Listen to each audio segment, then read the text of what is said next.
नमस्कार विद्यार्थियों। मैं डॉक्टर एस के उपाध्याय से आचार्य लोक प्रशासन।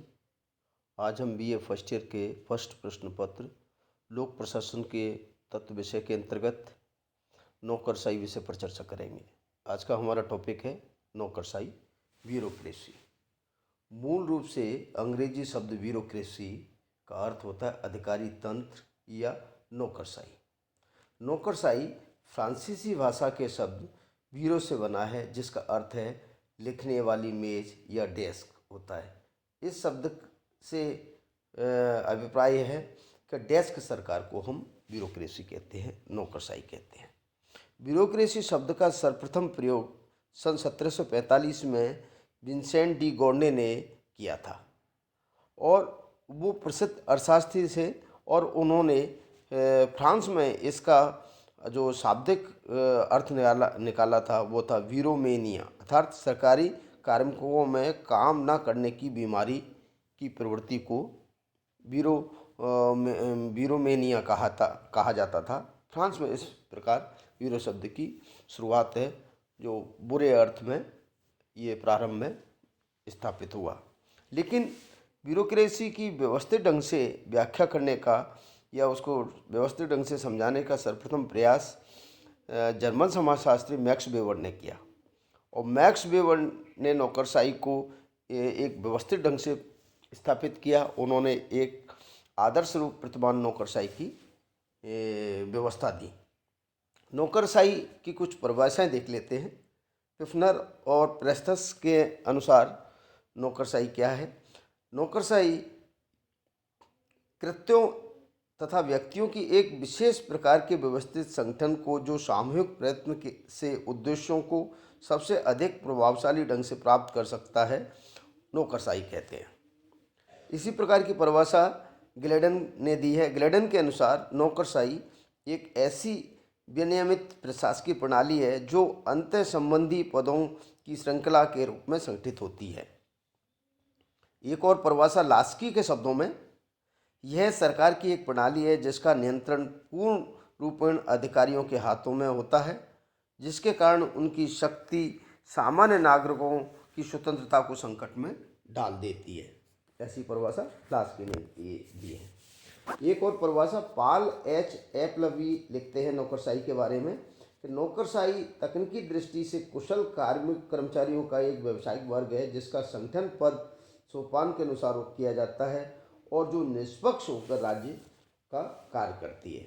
इस प्रकार आपने देखा कि नौकरशाही जो शब्द का प्रारंभ है, यह जो नौकरशाही फ्रांस में जिस रूप में स्थापित हुई, वो पहले नकारात्मक दृष्टि से धीरे धीरे मैक्स वेबर ने नौकरशाही को एक सुव्यवस्थित व्यावसायिक संगठन के रूप में स्थापित करने का प्रयास किया। नौकरशाही की कुछ विशेषताएं देख लेते हैं। नौकरशाही की सबसे पहली विशेषता है कि नौकरशाही एक प्रशिक्षित और कुशल कार्यकर्ता के रूप में कार्य करती है।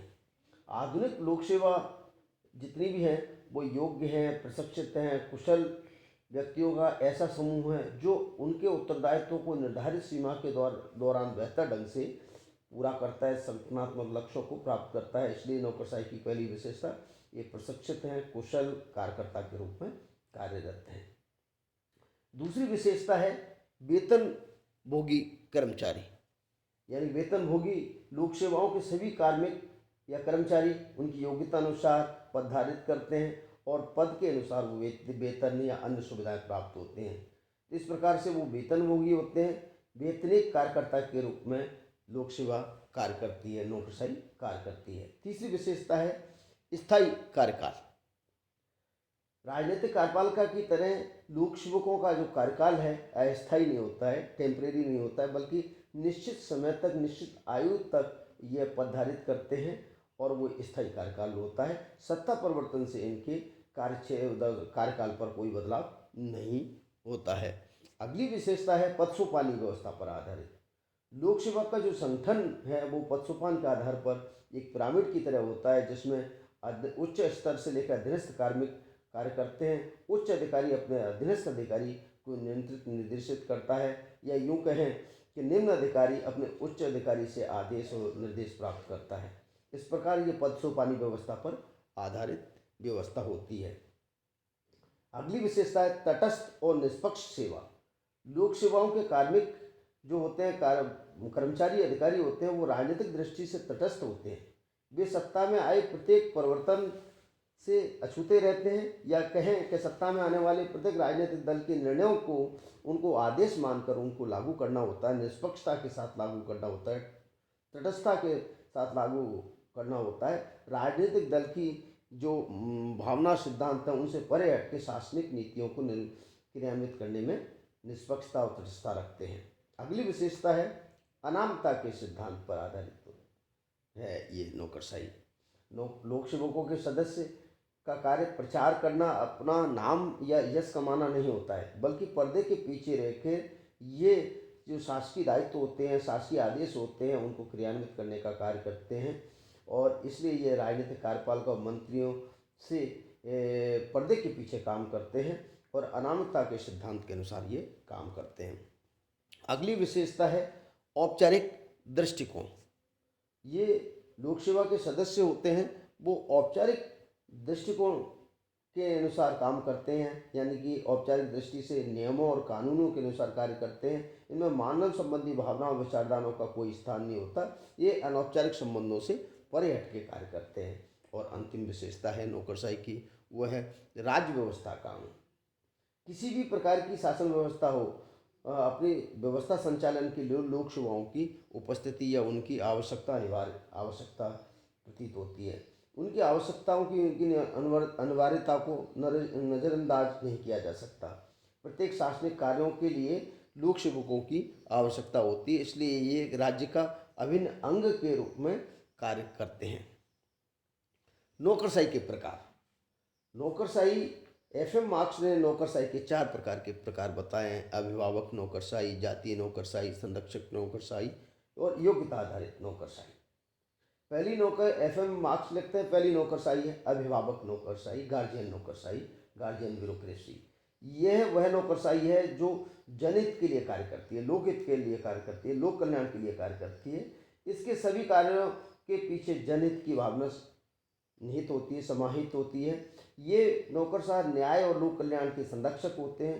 प्लेटो के जो रिपब्लिक में वर्णित अभिभावक की श्रेणी की नौकरशाही इसी प्रकार की नौकरशाही है। मार्क्स ने नौकरशाही, अभिभावक नौकरशाही के 2 उदाहरण दिए हैं, एक चीनी नौकरशाही और दूसरी प्रशाकी नौकरशाही। दूसरी प्रकार की नौकरशाही है जातीय नौकरशाही। जातीय नौकरशाही का आधार एक वर्ग होता है, विशेष वर्ग होता है। मार्क्स के शब्दों में उन लोगों को वर्गीय संबंधों से उत्पन्न है जो प्रमुख पदों पर नियुक्त होते हैं। इस प्रकार की नौकरशाही अल्पतंत्री राजनीतिक प्रणालियों में देखने को मिलती है। सामान्यतः इस प्रकार की नौकरशाही में एक जाति या वर्ग विशेष के लोग ही उच्च पद में पदासीन होते हैं। इस प्रकार की नौकरशाही को बिलोवी ने कुलीन तंत्र के रूप में परिभाषित किया है और ये सामान्यतः इंग्लैंड में देखने को मिलती थी। तीसरी नौकरशाही है संरक्षक नौकरशाही। इस प्रकार की नौकरशाही में लोक सेवकों की नियुक्ति उनकी योग्यता प्रतियोगिता के आधार पर न होकर राजनीतिक दृष्टि से होती है, या ये कहें नियोक्ता और लोक सेवकों के पारस्परिक संबंधों के आधार पर इस प्रकार की नौकरशाही होती है। अमेरिका में इस प्रकार की नौकरशाही का प्रचलन था, जिसका दूसरा नाम था लूट प्रणाली, स्पोल सिस्टम। इस प्रकार की नौकरशाही में राजनीतिक लाभ देने के लिए लोक सेवकों को संरक्षण देने के लिए इस प्रकार की नौकरशाही देखने को मिलती है, उनकी नौकरशाहों को भर्ती किया जाता है। और अंतिम प्रकार है नौकरशाही का, वो है योग्यता आधारित नौकरशाही। योग्यता नौकरशाही का सरकारी अधिकारी के गुण होते हैं, उनकी योग्यता है, उनकी क्षमता है, कार्य क्षमता है, उसके आधार पर लोक सेवकों की कार्य करते हैं। इसमें इसका लक्ष्य होता है लोक सेवाओं की कुशलता, इसका लक्ष्य प्रतिभा की खोज करना होता है। ये योग्यता आधारित नौकरशाही वर्तमान में लगभग सभी देशों में प्रचलित है, विश्व के लगभग सभी देशों में प्रचलित है। सरकारी नौकरियों में नियुक्ति वर्ग भेद के आधार पर नहीं, वर्ग भेद या फिर जाति, धर्म, लिंग इनसे परे हट के योग्यता के आधार पर इनकी नियुक्ति होती है। इस प्रकार की नौकरशाही हमें देखने को मिलती है। नौकरशाही के दोष। नौकरशाही की अगर हम ये बात करें कि नौकरशाही की जो दोष हैं या उनकी कमियां हैं, उनमें नौकरशाही ये किन आधार पर नौकरशाही की आलोचना की जाती है, वो उनकी बिंदु निम्नांकित है। पहला बिंदु है जनसाधारण की मांगों की उपेक्षा। नौकरशाही ये मानकर चलती है कि लोकहित का संरक्षक है, उसी के द्वारा जनहित की सही व्याख्या करती है। यदि लोकमत जनहित के विरुद्ध है तो नौकरशाही उसकी उपेक्षा करने में आगा पीछा नहीं देखती। इसलिए नौकरशाही की आलोचक ये मानते हैं कि जनसाधारण की मांगों की उपेक्षा एक नौकरशाही की एक प्रवृत्ति बन गई है। या सामान्यतः नौकरशाह अपने आप को सत्ता का केंद्र मानते हैं, जनसाधारण की मांगों की उपेक्षा करते हैं। दूसरा है लाल फीताशाही। नौकरशाही का दोष ये भी बताता है कि ये इसके कार्यों में पर्याप्त रूप से विलंब होता है, देरी होती है, लेट लतीफ़ी होती है। नौकरशाही कार्य को नियत प्रकृति के या नियमों के से तरीके से या औपचारिकताओं में अधिक समय व्यतीत करते हैं, इसलिए कार्य में करते समय उनके कार्य में अधिक विलंब हो जाता है। और इसी दोष को रेखांकित करते हुए वाल्टर वेजहॉट लिखते हैं कि ये एक अनिवार्य दोष है कि नौकरशाही अधिकारी परिणामों की अपेक्षा नियमित कार्यविधि पर अधिक ध्यान देते हैं। तो इस प्रकार ये परिणामों पर ध्यान नहीं देते, इससे लाल फीताशाही की प्रवृत्ति विकसित होती है। नेक्स्ट बिंदु है नौकरशाही के दोष का है वो शक्ति प्रेम। नौकरशाह अपने शक्ति प्रेम को और अधिक विस्तारित करते हैं, बढ़ाते हैं। ये कहें कि नौकरशाह शक्ति प्रेम के भूखे होते हैं, विभागीकरण की प्रवृत्ति को जन्म देते हैं, शक्ति संघर्ष में रत रहते हैं और लोकहितों के मुद्दों को भुला देते हैं। इस प्रकार नौकरशाह की एक दोष ये भी है कि शक्तियों को अधिकाधिक केंद्रण करने के लिए ज़्यादातर प्रयासरत रहते हैं। अगली विशेषता है कि साम्राज्य संरचना, विभागीकरण की बढ़ती प्रवृत्ति। नौकरशाही के कारण सरकार के कार्य पृथक पृथक खंडों में विभाजित हो जाते हैं। ये पृथक खंड बिना किसी समुचित पारस्परिक संबंधों के अपने अपने उद्देश्यों को अनुसरण करते हैं। ये इकाई अपने विभागीकरण की प्रवृत्ति को बढ़ाते हैं।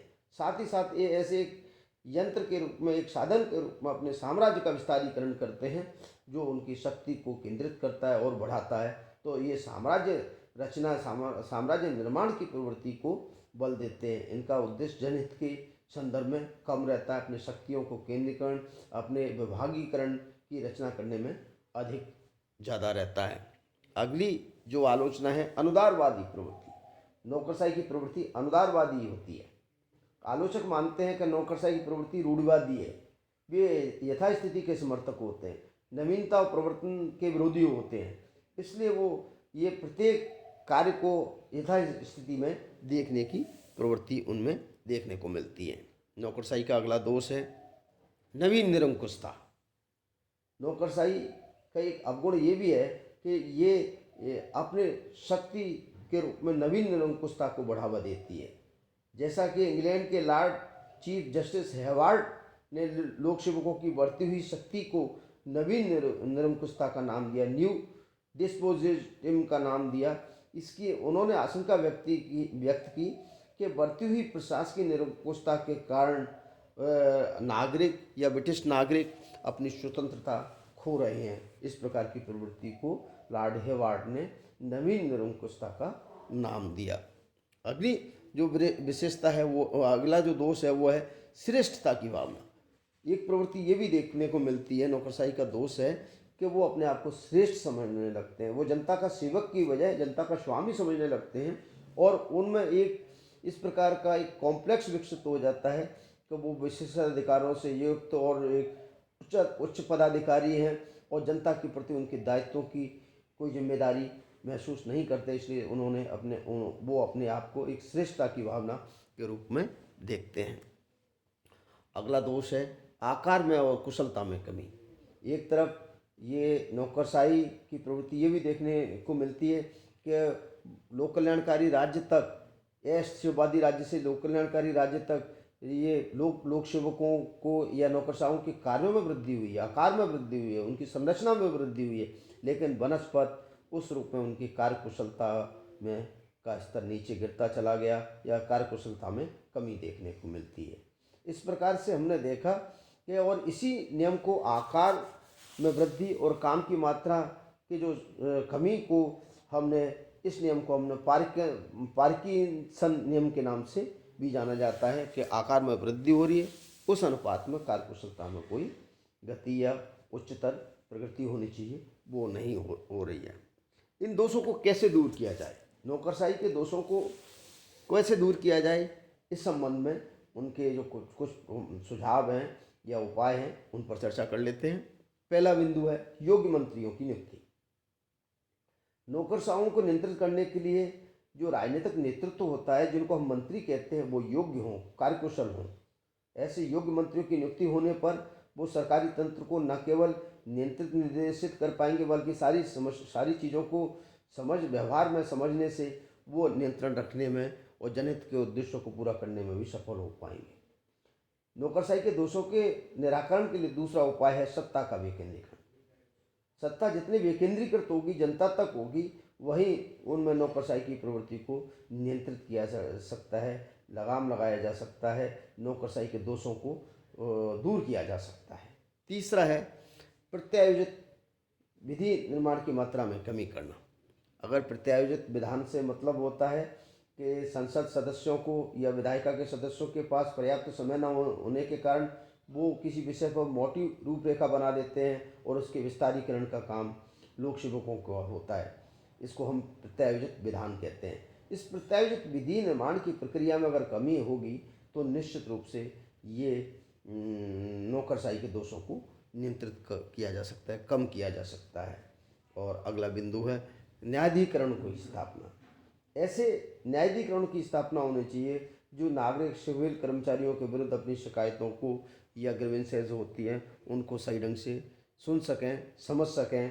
इसलिए उनके निराकरण के लिए आवश्यक है कि न्यायाधिकरण की स्थापना होनी चाहिए। मैक्स वेबर और नौकरशाही। मैक्स वेबर एक प्रथम विचारक थे, समाजशास्त्री थे, जिन्होंने नौकरशाही के ऊपर अपने व्यवस्थित ढंग से व्याख्या की और उनका मानना था कि नौकरशाही एक व्यवस्थित संगठन है। अगर किसी भी व्यवस्था में कोई असफलता होती है तो वो नौकरशाही के कारण नहीं, उस व्यवस्था के, उस तंत्र की कमी के कारण होगी। तो ये फ्रांसीसी जो समाजशास्त्री मैक्स वेबर एक पहले प्रथम विचारक थे जिन्होंने नौकरशाही को एक आदर्शात्मक नौकरशाही के रूप में, एक नौकरशाही की व्यवस्थित ढंग से व्याख्या की। इन्हीं के कारण जो नौकरशाही जो शब्द जो नकारात्मक या कार्यों में बाधा के रूप में देखा जाता था, एक व्यवस्थित तंत्र के रूप में, एक साधन के रूप में स्थापित हुआ। मैक्स वेबर ने जब नौकरशाही की विचार प्रस्तुत किए तो उन्होंने इसको नौकरशाही को एक सत्ता के रूप में परिभाषित किया। मैक्स वेबर ने सत्ता का वर्गीकरण किया। उनके अनुसार सत्ता के 3 शुद्ध रूप होते हैं। एक परंपरागत सत्ता या परंपरागत नौकरशाही, दूसरा गौरवपूर्ण सत्ता या गौरवपूर्ण नौकरशाही, और तीसरी है विधिक सत्ता या आदर्श रूप प्रतिमान नौकरशाही। तो जो मैक्स वेबर का जो तीसरा जो स्वरूप था वो था आदर्श रूप प्रतिमान नौकरशाही या आदर्श नौकरशाही। तो ये मैक्स वेबर का मानना था कि नौकरशाही आवश्यक है, सुनिश्चित है, प्रत्येक तंत्र के लिए नौकरशाही जरूरी है। नौकरशाही शब्द सरकार, उद्योग, सेना जैसे औद्योगिक बड़े संगठनों में कार्य करने वाले कर्मचारियों के लिए प्रयुक्त होता है। संस्थाओं के उद्देश्यों भिन्न हो सकते हैं, परंतु वो उनके नौकरशाह तंत्र की विशेषताएं लगभग पूरे विश्व में एक ही हैं, ऐसे मानना था मैक्स वेबर का। मैक्स वेबर ने नौकरशाही की जो आदर्शपूर्ण नौकरशाही है उसकी 8 प्रमुख विशेषताएं बताई। उनमें पहली विशेषता श्रम विभाजन, दूसरी पद सोपान, तीसरी कागजी कार्रवाई, चौथी औपचारिक नियम और प्रक्रियाएं, और 5वीं आजीविका, 6वीं वेतन, 7वीं निर्व्यक्तिकता, और अंतिम विशेषता के रूप में कार्यकुशलता। इस प्रकार मैक्स वेबर ने अपने आदर्श रूप प्रतिमान में ये माना कि उक्त विशेषताओं से युक्त प्रशासन समुचित रूप से सभी सरकारी तंत्रों में, सभी शासन व्यवस्थाओं में समुचित रूप से सफल सिद्ध होगा। धन्यवाद।